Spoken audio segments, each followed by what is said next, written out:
Hey folks, welcome back to another episode of Straight Talk Whiskey. I'm Nick here with you as always, and thanks for joining us for episode number 105. So today we've got an Irish whiskey for you, which typically you might find yourself pulling from the bottom shelf to reach. So Kilbeggan's got quite the history. It dates back quite a long time. Way back to the 18th century, originally owned by Mr. John Locke. He used to be in Locke's Distillery. You might have known there's several brands out there now that still bear the name. But Kilbeggan's got some interesting sort of advantages or, accolades that can set itself apart from other distilleries in Ireland. One of them being one of the copper pot stills that they have dates back to the original Tullamore distillery back in the 1800s, which is still in use today. They also have one of the oldest water wheels in the country, and if for whatever reason the water levels are too low and the water wheel is then inoperable, they actually have a steam engine that dates back hundreds of years that is still able to fully continuously run the distillery while that low water level is in effect.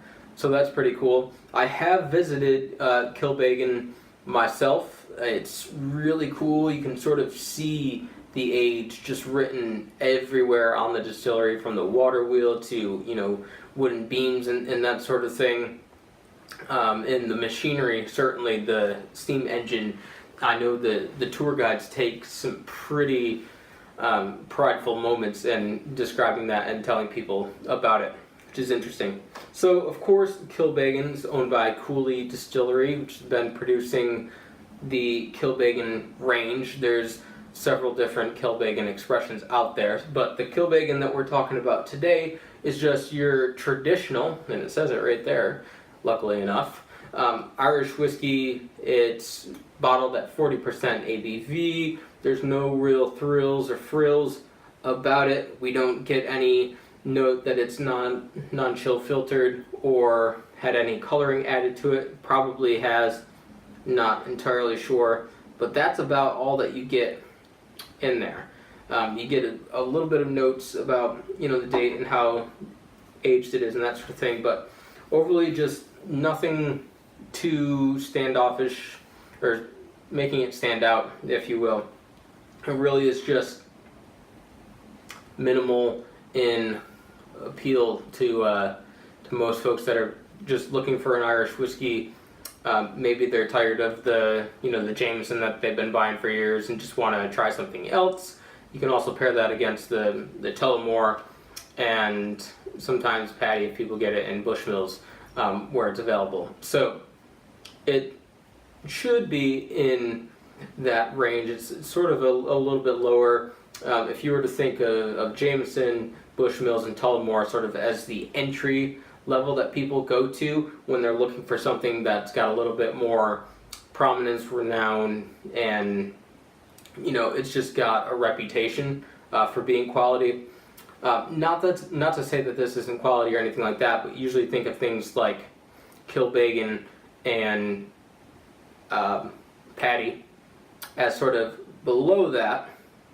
Still reputable, still have a lot of history, but aren't as well known. When you ask people what their go-to Irish whiskey is, if they're not huge Irish whiskey fans, you're probably never going to hear Kilbeggan or Paddy come up. Although I do like Paddy Irish whiskey a lot, despite its new age marketing scheme. But anyway, so then below that, we're talking way below the shelf, like in the dusty bellows of the bar or wherever you are. Then you have the things like Wolfhound Irish whiskey and some other things that are just really wacky out there. Claim a lot of provenance but don't really have a ton. So anyway, let's get into it. Despite the fact that there's no note on the bottle that there's caramel coloring or not, it does have a pretty light color. It's sort of a soft mellow honey straw hue to it, which is interesting. So let's go in for the nose. Now, very much your staple Irish whiskey. You've got a really soft malted barley notes, baked bread, that fresh bakery at 5 o'clock in the morning. Some citrus notes added in. Certainly some honey, hint of lemon, but a really nice, mellow, simplistic mix of these really soft, malty notes, creamy notes, if you will, with vanillas, and then the citrus notes.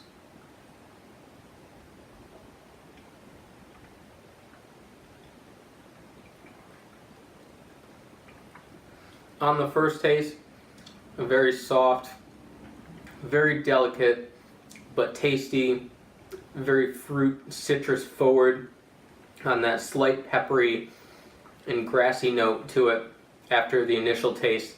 And on the tip of the tongue, you're pulling off a lot of those citrus notes, some ripe fruits, a little bit of overripe grape in there, and then sort of in the middle of the tongue, it transitions, and you get some of that, the vanilla note, the bakery note, the maltiness, creamy baked bread. Not that your baked bread is creamy, but just these really high quality bakery notes in there.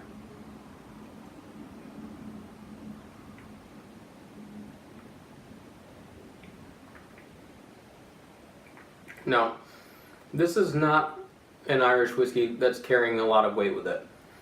The texture is very thin and very watery. It's not like a heavy pot still whiskey that's oily and waxy and textural and all syrupy molasses type. It's the complete opposite.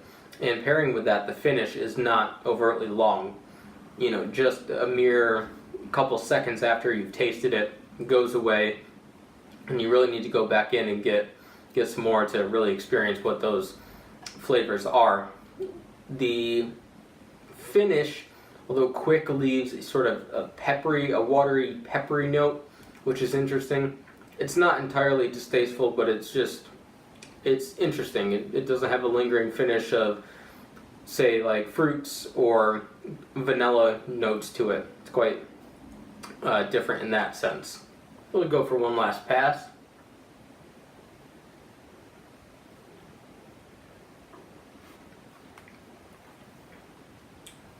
So overall, if you've got a party coming up, or you're going to a party, and you're the one who has to bring the whiskey or supply the whiskey, and you're making it real bare bones, minimal, not dishing much out of your wallet, Kilbeggan's a good way to go.